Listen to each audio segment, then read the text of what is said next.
चलिए बच्चों, पहला प्रश्न पढ़ते हैं। नीचे दिए गए वाक्यों के लिए हाँ या नहीं लिखिए। तो पहला वाक्य है, बोब देव अमीर माँ बाप का बेटा था। तो इसका उत्तर है नहीं। गुरुकुल में बच्चे वहीं रहते थे। हाँ। बोब देव को पढ़ना अच्छा लगता था। नहीं। बोब देव गणित में बहुत होशियार था। नहीं। कुएं पर रस्सी के निशान थे। हाँ। अगला, नीचे दिए गए प्रश्नों के उत्तर एक वाक्य में दीजिए।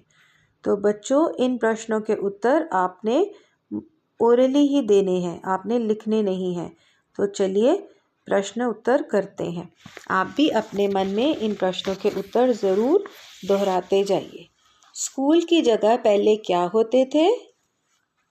स्कूल की जगह पहले गुरुकुल होते थे।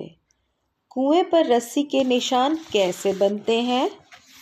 पत्थर से रगड़ खाते हुए रस्सी कुएं के अंदर जाती है और बाहर आती है।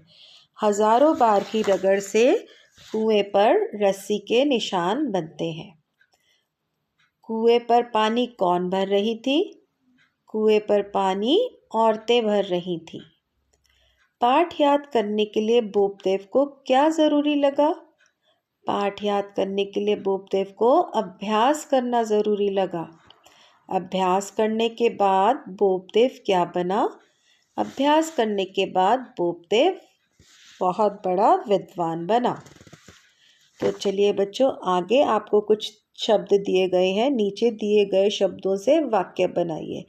तो इन सब शब्दों से आपने अच्छे अच्छे वाक्य बनाकर अपने माता पिता को सुनाने हैं। आपने लिखने नहीं हैं। तो चलिए, पहला शब्द है गुरुकुल।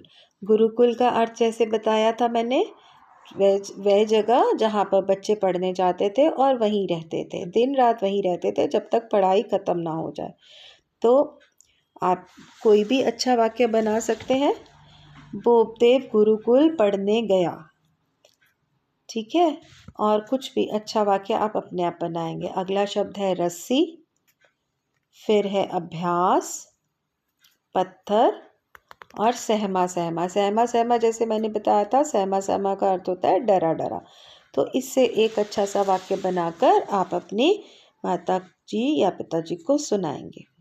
आगे, कक्षा में किसी ऐसे काम के बारे में बातचीत कीजिए जिसका आपने बार बार अभ्यास किया हो।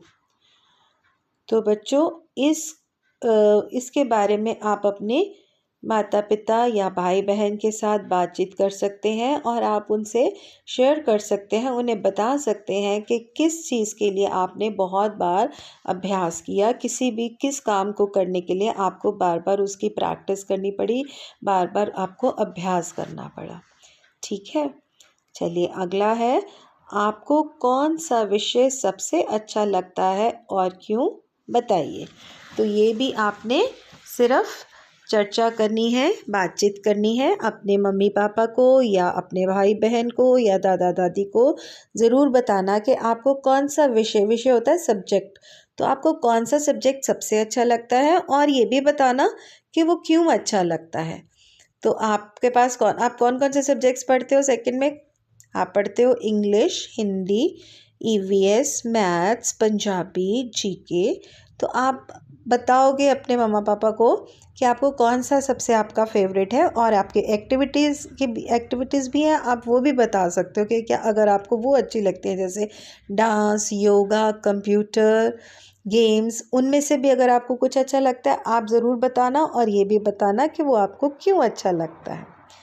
तो चलिए, आप ध्यानपूर्वक अपने आप इस पाठ को पढ़कर आप ये अभ्यास कार्य कर लीजिए। धन्यवाद।